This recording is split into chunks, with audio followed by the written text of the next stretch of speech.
Close your eyes, little one, and let me tell you a story that happened so very long ago, when the world was young and magic flowed like rivers through every mountain and valley. This is a story about the most special doctor who ever lived. A story that will carry you gently into the softest dreams.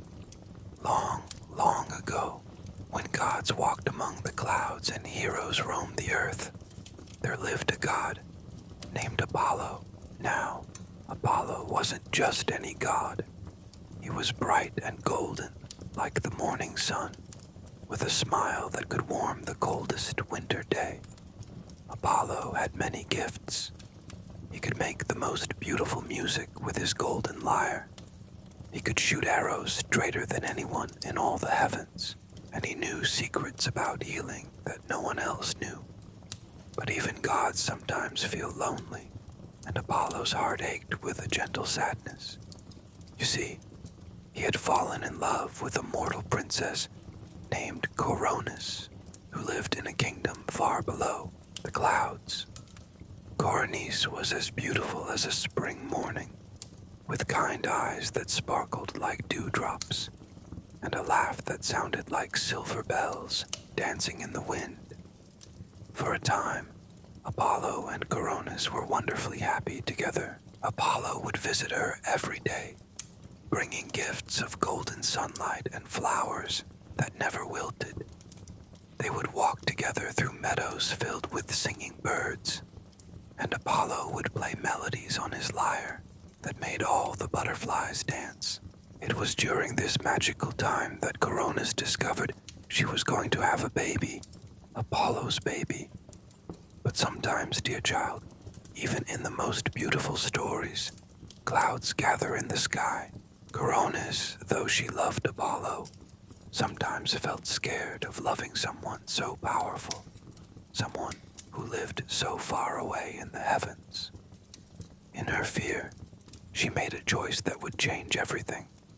She decided to marry a mortal man instead, someone who lived in her world, someone she thought would always stay close to her.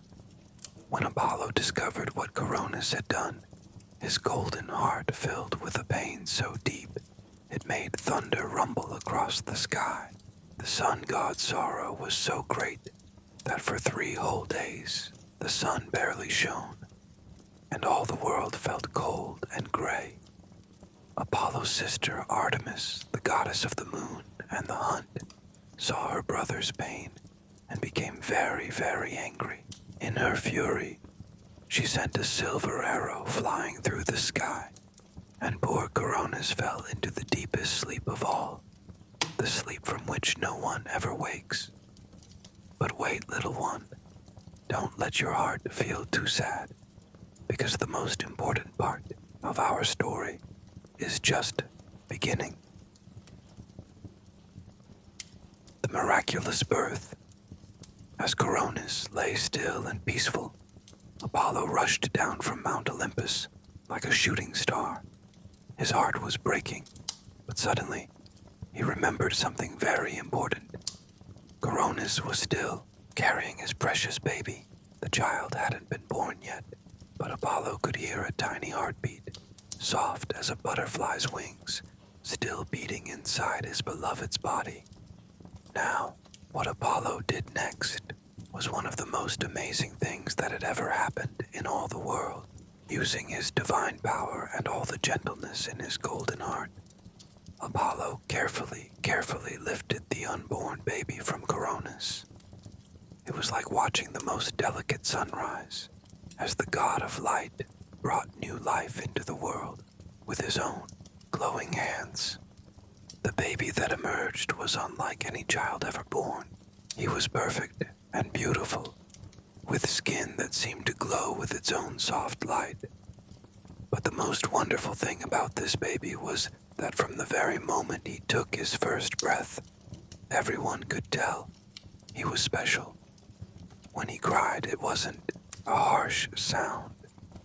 It was musical, like wind chimes in a gentle breeze.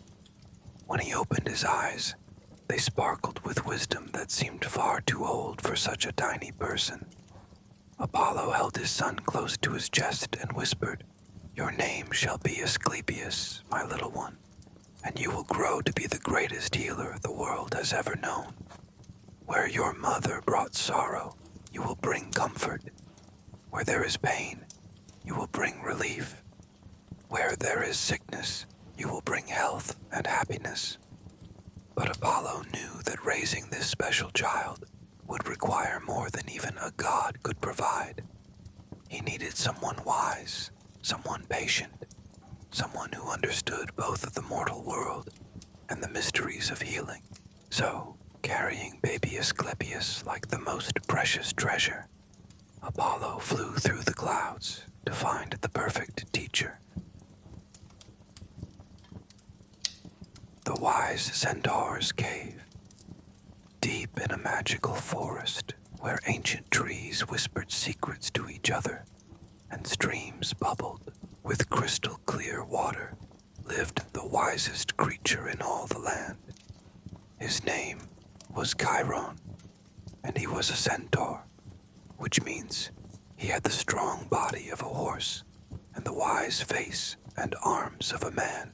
But Chiron wasn't like other centaurs who loved to run wild and play rough games.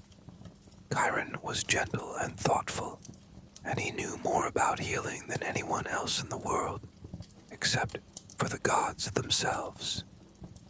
Chiron lived in a cozy cave decorated with bundles of healing herbs hanging from the ceiling like nature's own chandeliers. The walls were lined with clay pots filled with magical medicines, and shelves held scrolls covered with the secrets of healing that he had learned over hundreds and hundreds of years. A warm fire always crackled in the center of the cave, and the air smelled like lavender and honey. When Apollo arrived at Chiron's cave with baby Asclepius, the wise centaur took one look at the glowing child and smiled the biggest, warmest smile. "Ah," Chiron said in his voice that sounded like distant thunder mixed with summer rain, "I can see this is no ordinary baby. His aura shimmers with the power to heal. Yes, dear Apollo, I will raise this child as if he were my own, and I will teach him everything I know about mending broken hearts and healing wounded souls." And so began the most wonderful childhood any little boy could imagine. Chiron became like a grandfather, father, and best teacher all rolled into one. Every morning, as the first rays of sunlight painted the forest gold, little Asclepius would wake up in his soft bed made of the finest moss and flower petals. Chiron would already be awake, preparing a breakfast of sweet fruits and honey cakes, humming ancient songs that made the cave feel even more magical. Growing up in the magical forest. As Asclepius grew from a baby into a curious little boy, something amazing began to happen. Every day, he discovered new gifts hidden inside himself, like unwrapping presents that never seemed to end. When Asclepius was just 3 years old, he was playing in the forest when he found a baby bird that had fallen from its nest. The poor little creature's wing was twisted, and it couldn't fly. Most children might have felt sad and run to get help, but little Asclepius did something extraordinary. He gently picked up the bird and held it close to his heart. As he did, a warm, golden light began to glow from his small hands, so soft and gentle that it felt like being hugged by sunshine itself. The baby bird's wings straightened, its eyes grew bright, and suddenly it was chirping with joy. It flew in happy circles around Asclepius's head before soaring back to its family in the treetops. From that day forward, word spread throughout the forest that Apollo's son had the most special gift of all, the power to heal with love. Chiron watched all of this with wonder and pride, but he also knew that gifts this powerful needed to be guided with wisdom. So every day, he taught Asclepius not just about medicines and healing herbs, but about kindness, patience, and understanding. "Remember, my dear boy," Chiron would say as they walked through the forest together, "healing isn't just about fixing what's broken. It's about understanding why someone hurts, caring about their feelings, and helping them feel safe and loved again." Asclepius was the most eager student anyone could imagine. He learned that chamomile flowers could help someone sleep peacefully, that mint leaves could soothe a worried tummy, and that sometimes the best medicine of all was simply holding someone's hand and listening to their troubles. But the most amazing lessons happened when forest animals came to visit. Word had spread among all the creatures, from the tiniest field mice to the mightiest bears, that there was a magical boy who could help them when they were hurt or scared. Every day was like a gentle parade of friends coming to visit. Rabbits would hop up to Asclepius with thorns in their paws. Deer would come with cuts from sharp branches, and even fierce-looking wolves would approach with the gentlest whimpers, trusting this special boy to make their pain go away. Asclepius never turned anyone away. With Chiron by his side, he learned to speak the language of every creature. He could understand what a bear's grunt meant, what a bird's song was trying to say, and what a fox's soft whine was asking for. More importantly, all the animals could somehow understand him too, as if his gift for healing came with the ability to communicate pure love and compassion. The growing reputation. As the years passed and Asclepius grew from a little boy into a young man, his reputation spread far beyond the magical forest. Travelers would stop at villages and towns, telling incredible stories about a healer who lived with a wise centaur, whose touch could mend any wound, and whose kindness could heal any heartache. These stories traveled like seeds on the wind, growing bigger and more wonderful with each telling. Soon, people began making pilgrimages to Chiron's forest, hoping to meet this miraculous healer they had heard so much about. The first human visitor was an old woman named Thalia, who had traveled for many days with a walking stick. Her back bent with age and arthritis. She had heard whispers in the marketplace about a boy who could heal any ailment, and though she was tired and skeptical, her pain had grown so great that she was willing to try anything. When Thalia finally reached Chiron's cave, she was almost too exhausted to speak. Asclepius, now a teenager with his father's golden hair and eyes full of compassion, welcomed her like she was his own grandmother. He helped her sit by the warm fire, brought her fresh water and honey cakes, and listened patiently as she told him about her aching joints and sleepless nights. But Asclepius didn't immediately try to heal her pain. Instead, he spent hours just talking with her, asking about her life, her children, her joys and sorrows. He learned that Thalia had been a weaver, creating beautiful tapestries that told stories of heroes and gods. Her hands, now gnarled with arthritis, had once created beauty that brought joy to everyone who saw it. "I miss creating beautiful things," Thalia whispered, tears rolling down her wrinkled cheeks. "My hands hurt so much now that I can barely hold a cup, let alone weave the stories that live in my heart." Asclepius knelt beside her and gently took her hands in his. The same golden light that had healed the baby bird all those years ago began to glow, but softer now, wiser filled with years of learning and compassion. As the light surrounded Thalia's hands, something magical happened. Not just her arthritis began to fade, but her whole spirit seemed to brighten. When the healing was complete, Thalia flexed her fingers in amazement. The pain was gone, but more than that, she felt inspired and energetic in a way she hadn't experienced in years. She spent the next 3 days with Asclepius and Chiron, and before she left, she wove a small tapestry depicting Asclepius surrounded by all the forest animals he had helped. It was the most beautiful thing she had ever created. The Sacred Serpent. As news of Thalia's miraculous healing spread, more and more people began arriving at the forest.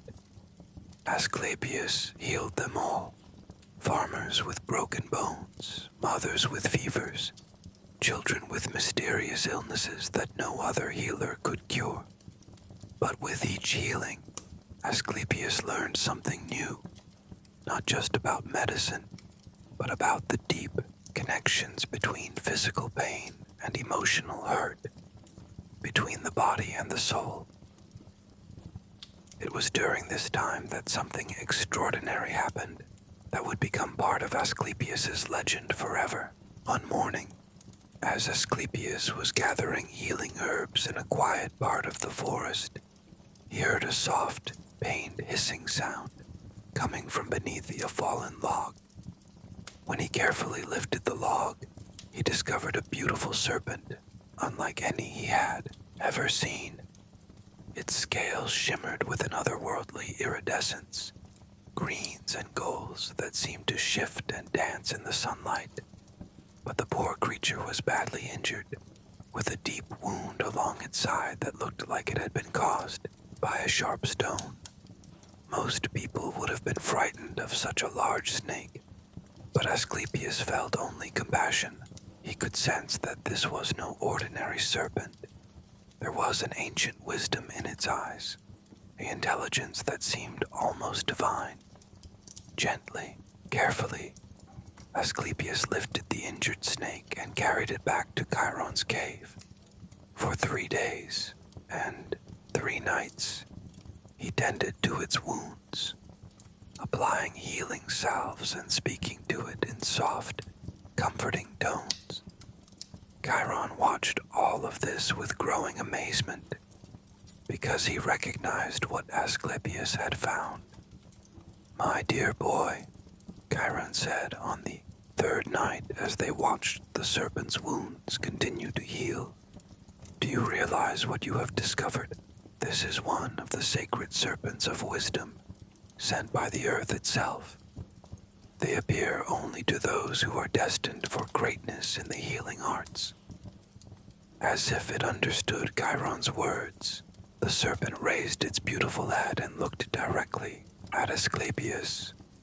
In that moment, something passed between them, a understanding, a bond that would last forever. The serpent slithered closer to Asclepius and gently wound itself around his arm, not as a threat, but as a sign of eternal friendship and partnership. From that day forward, the sacred serpent never left Asclepius's side. It became his companion, his helper, and in many ways, his teacher. The serpent seemed to know things about healing that even Chiron hadn't taught. Which herbs grew in which seasons, which combinations of medicines worked best together, and, most mysteriously, it could sense illness in people before they even knew they were sick. The partnership between Asclepius and his serpent companion became legendary. People would travel from the farthest corners of Greece just to see the miraculous healer and his wise serpent. Children would gasp in wonder as the beautiful snake would slither among the healing herbs, selecting exactly the right ones for each patient. Adults would watch in amazement as the serpent would coil around Asclepius's staff, a walking stick that Chiron had carved for him from a sacred olive tree, creating the symbol that would forever represent the art of healing. The call to adventure. But as Asclepius's reputation grew, so did the challenges he would face.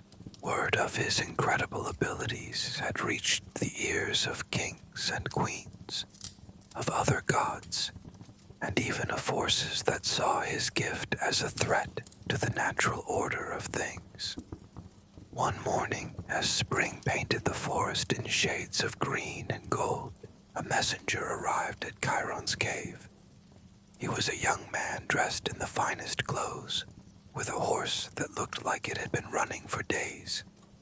The messenger fell to his knees before Asclepius, exhaustion and desperation clear in every line of his face. "Please," the messenger gasped, "you must come with me. Our king is dying, and you are our only hope. The greatest physicians in our land have tried everything, but nothing can save him. They say you can heal anyone, that you have powers beyond mortal understanding. I beg you, come and save our beloved king."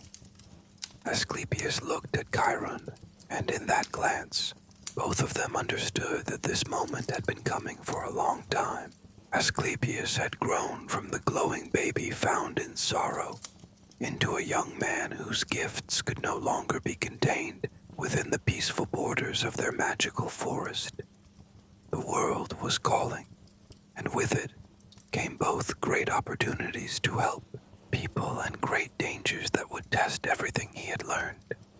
Chiron nodded slowly, his wise eyes glistening with both pride and worry. "It is time, my dear boy. You have learned all I can teach you here. But remember, your greatest power isn't in your magical abilities. It's in your compassion, your patience, and your understanding that healing means caring for the whole person, not just their illness." That night, as Asclepius prepared for his first great journey beyond the forest, the sacred serpent coiled around his staff seemed to glow with its own inner light, as if it too understood that their quiet life of learning was ending and their true adventure was about to begin. The forest itself seemed to hold its breath, waiting to see what would happen when the greatest healer in the world stepped out into a realm filled with challenges that would test not just his abilities, but his very heart and soul. And so, little one, as Asclepius stands at the edge of his forest home, ready to embark on adventures that will make him the most beloved healer in all of history, you too can drift into peaceful dreams, knowing that there are always those in the world whose gift is to heal, to comfort, and to bring hope wherever it's needed most. Let the gentle glow of Asclepius's healing light carry you into the softest, most peaceful sleep. The first great healing. With his faithful serpent coiled around his olive wood staff, and Chiron's blessings echoing in his heart, Asclepius followed the desperate messenger across rolling hills and through bustling towns toward the ailing king's palace. As they traveled, the young healer marveled at how different the world beyond his peaceful forest felt, full of noise and hurry, but also full of people who needed the kind of gentle care he had learned to give. When they finally arrived at the Grand Palace, Asclepius was amazed by its towering marble columns and golden decorations that sparkled in the sunlight like captured stars. But all this beauty felt hollow and sad, because everyone in the palace, from the mightiest nobles to the smallest kitchen servants, walked with heavy hearts and worried faces. The queen herself greeted Asclepius at the palace gates. She was a graceful woman with the silver hair and eyes red from crying. But when she saw the young healer with his glowing presence and wise serpent companion, a spark of hope flickered in her expression for the first time in weeks. "Please," she whispered, taking Asclepius's hands in hers. "Our healers say my husband will not see another sunrise. He has been burning with fever for 7 days, and nothing we do helps him. The people love him so much. He is gentle and fair, always putting others before himself. If you can save him, our entire kingdom will be forever grateful." Asclepius squeezed the queen's hands gently. "Your Majesty, I cannot promise miracles, but I can promise that I will do everything in my power to help. May I see him now?" The king's bedchamber was dimly lit and filled with the worried murmurs of physicians who had tried every remedy they knew when they saw Asclepius enter, so young with his unusual serpent companion. Some of them frowned skeptically, but the sacred serpent immediately began moving in a way that made everyone fall silent with wonder, slithering directly to specific herbs and medicines arranged around the room, as if it could sense exactly what the king needed. The king himself lay still as carved marble, his breathing shallow and labored, his skin pale as moonlight. But when Asclepius approached the bedside, the dying man's eyes fluttered open, and for just a moment, they seemed to recognize something special in the young healer's face. Asclepius didn't immediately begin his healing. Instead, he sat beside the bed and began to talk softly to the unconscious king, telling him about the forest, about Chiron's wisdom, about all the creatures he had helped heal. As he spoke, his voice carried a musical quality that seemed to fill the room with peace, and even the worried physicians found their own breathing becoming calmer. Then, placing his hands gently on the king's burning forehead, Asclepius closed his eyes and let the golden healing light flow through him. But this time, the light was different than it had ever been before. Warmer, more complex, as if it carried within it all the love and wisdom he had learned in his forest home. The serpent uncoiled from his staff and slithered onto the bed, positioning itself in a perfect circle around the king's body. As it did, its scales began to shimmer with the same golden light that flowed from Asclepius's hands, creating a gentle boundary of healing energy that seemed to push away all sickness and pain. For what felt like hours, but may have been only minutes, the room was filled with the softest golden glow. The queen held her breath, the physicians watched in amazement, and even the palace guards outside the door felt a strange sense of peace wash over them. Slowly, gradually, color began to return to the king's cheeks. His breathing deepened and became steady. The fever that had burned in him for a week began to cool like a gentle rain extinguishing a wildfire. And finally, peacefully, the king opened his eyes and smiled at his beloved queen. "My dear," he whispered in a voice clear and strong, "I had the most wonderful dream. I dreamed I was walking through a magical forest where all pain was healed and all hearts were mended. And there was a young man there who reminded me that the greatest healing comes from love." The Temple of Healing Dreams. Word of the king's miraculous recovery spread across the land like ripples on a pond, growing larger and more wonderful with each telling. Soon, people began arriving from every corner of Greece and beyond, all hoping to experience the healing touch of Asclepius and his wise serpent companion. The grateful king offered Asclepius anything he desired: gold, jewels, a palace of his own.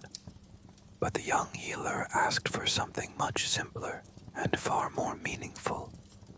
"Your Majesty, Asclepius said, "I would like to build a place where all people can come for healing, regardless of whether they are rich or poor, powerful or humble. A place of peace where healing happens, not just for the body but for the heart and spirit too." The king was so moved by this request that he gave Asclepius the most beautiful hillside in his entire kingdom, a gentle slope covered with olive trees and natural springs, where the air itself seemed to hum with tranquility. There, with the help of grateful people from across the land, Asclepius built the first temple of healing the world had ever seen. But this wasn't just any temple. It was designed to be a place where healing happened in the most gentle, natural way possible. Instead of cold stone walls, there were open courtyards filled with gardens, where medicinal plants grew alongside flowers that existed purely for their beauty. Soft fountains bubbled everywhere, their peaceful sounds mixing with the songs of birds that nested fearlessly among the healing herbs. The most special part of the temple was the Hall of Healing Dreams. This was a circular room with the softest beds arranged like petals around a central space, where Asclepius would sit with his serpent companion. When people came seeking healing, they would first tell Asclepius their troubles, not just their physical ailments, but their worries, their fears, and their deepest hopes. Then, as twilight painted the sky in shades of purple and gold, these visitors would lie down on the comfortable beds, while Asclepius played a golden lyre, a gift from his father Apollo that could make the most soothing music imaginable. As the gentle melodies filled the air, combined with the peaceful sounds of fountains and night birds, everyone would drift into the most peaceful sleep. But these weren't ordinary dreams that came to the sleeping visitors. These were healing dreams, guided by Asclepius's gift and filled with exactly the visions each person needed to find their way back to health and happiness. Some people dreamed of loved ones who offered comfort and forgiveness. Others saw beautiful landscapes that showed them how to live in harmony with their bodies and hearts. And some experienced dreams so personal and meaningful that they could never quite describe them, only say that they woke feeling completely renewed. The sacred serpent played its own special role in these healing dreams. As people slept, it would slither quietly from bed to bed, and those it touched would find their dreams filled with ancient wisdom about herbs and natural remedies they could use long after leaving the temple. Many visitors woke not only healed, but with new knowledge about how to help heal others. The growing legend. As seasons turned into years, Asclepius's temple became famous throughout the ancient world. Sailors would change course to visit it, merchants would plan their routes to include stops there, and even other healers would come to learn from the master of their craft. But what made Asclepius truly special wasn't just his miraculous abilities. It was the way he treated every single person who sought his help. Whether someone was a mighty warrior or a humble farmer, a wealthy merchant or a poor widow, Asclepius greeted them all with the same gentle smile and patient attention that Chiron had taught him to give. He never turned anyone away because they couldn't pay, and he never made anyone feel ashamed of their illness or weakness. Instead, he had a gift for helping people understand that seeking healing was an act of courage, not a sign of failure. One of the most touching stories from this time involved a little girl named Melania, who had been born unable to hear or speak. Her parents had carried her to the temple as a last hope, after every other healer had told them nothing could be done. When Asclepius met Melania, he didn't focus on what she couldn't do. Instead, he spent hours learning to communicate with her through gentle touches and expressions, discovering that she had a bright, curious mind and a spirit full of joy despite her challenges. That night, in the Hall of Healing Dreams, something extraordinary happened. As Melania slept, the sacred serpent coiled gently around her small form, and she began to dream in ways she had never experienced before. Dreams filled with sounds and voices, with music and laughter, with all the beautiful sounds of the world she had never been able to hear.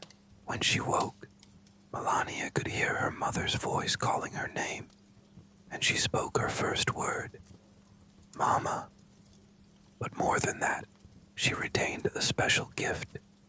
She could understand the language of all living things, from the whispered conversations of flowers to the ancient songs of stones.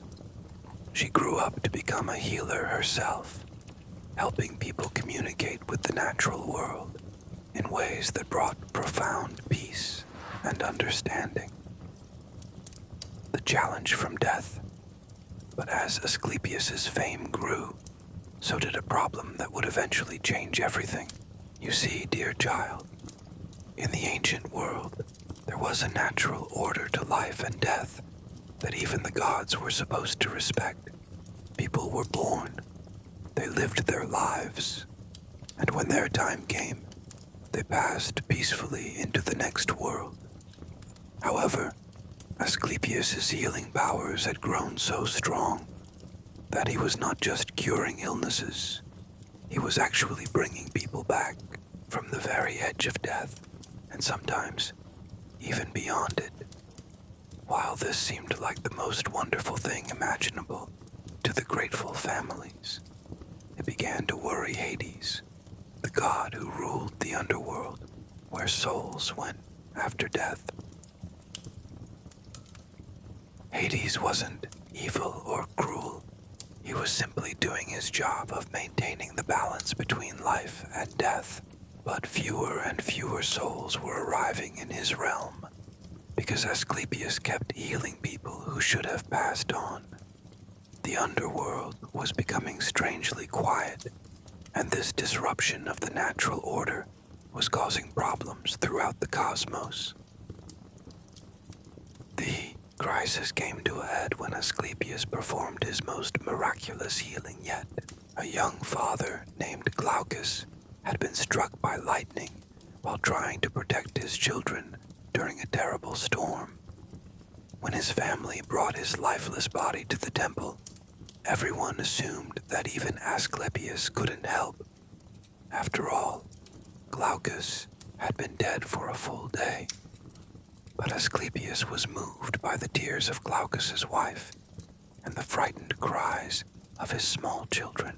Using all of his power, guided by his serpent companion, and filled with more compassion than ever before, Asclepius placed his hands on the dead man's chest and poured every bit of his healing energy into bringing him back.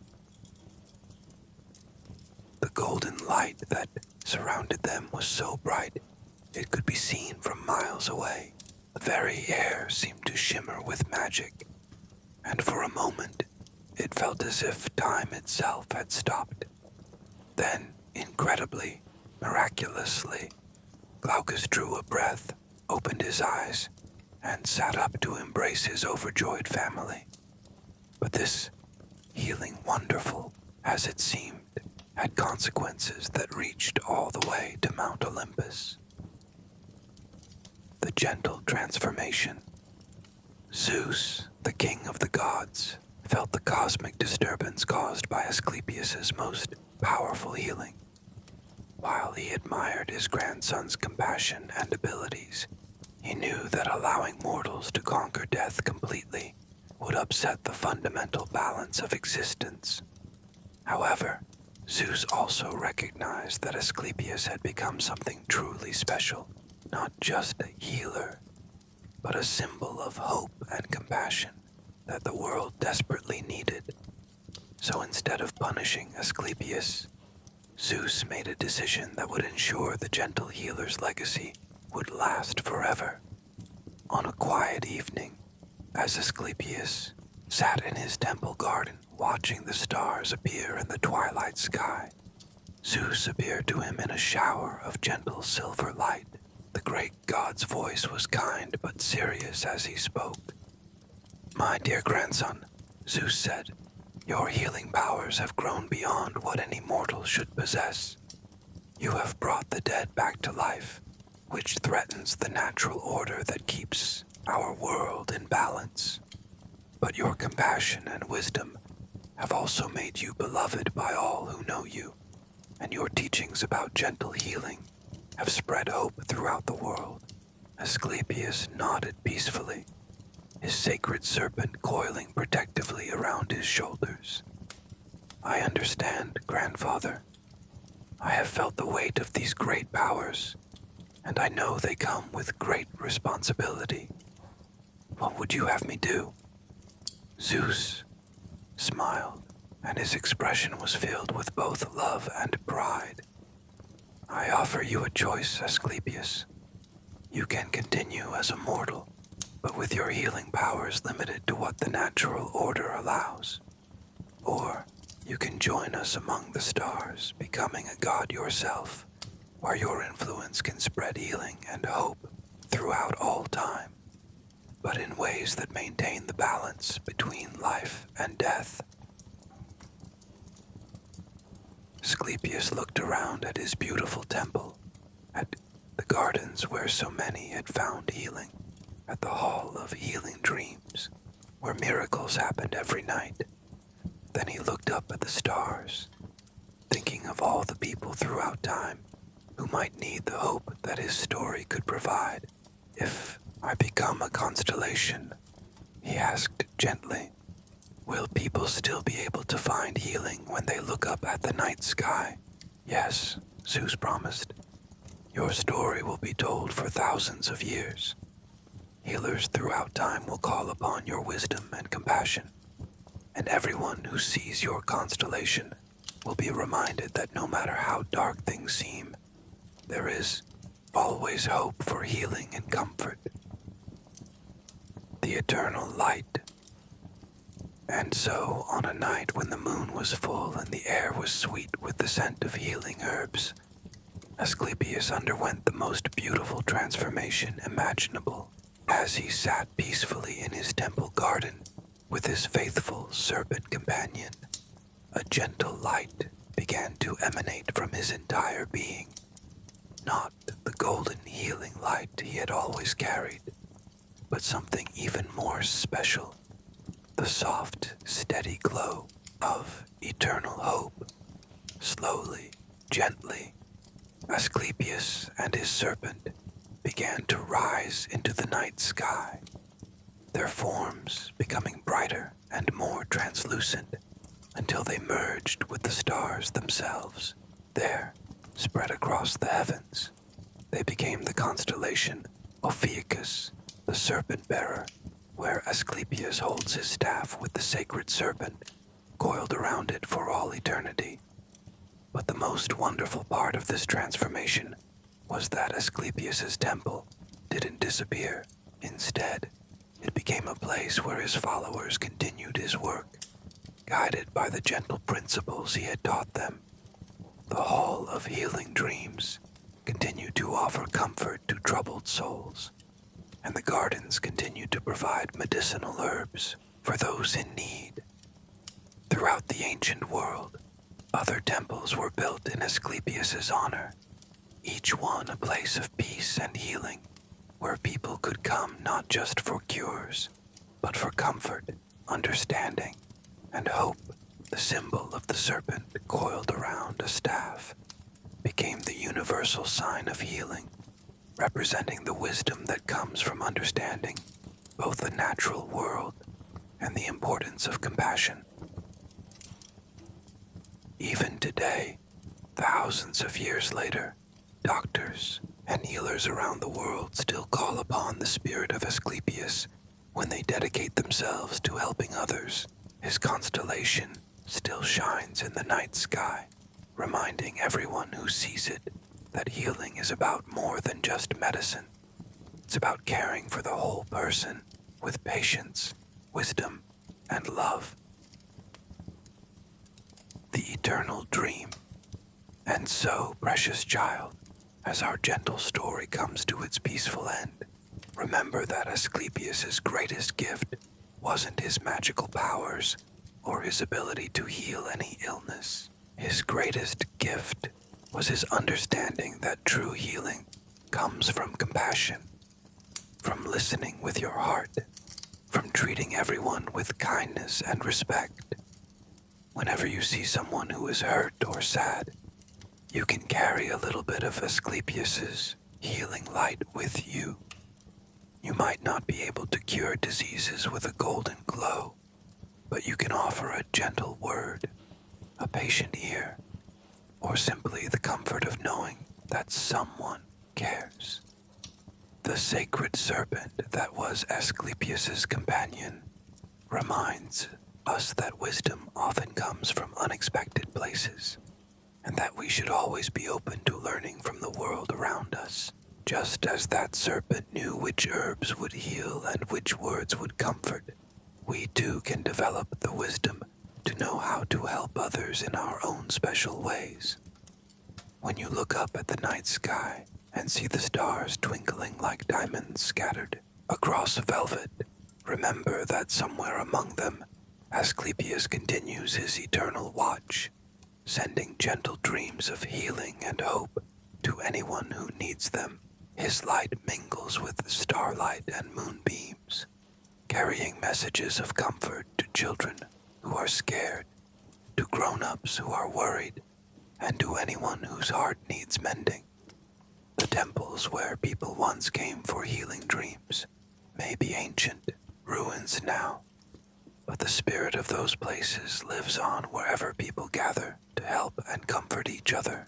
Every hospital, every doctor's office, every place where someone offers healing touch or a listening ear carries forward the legacy of the gentle God who learned that the greatest magic of all is simply caring about others.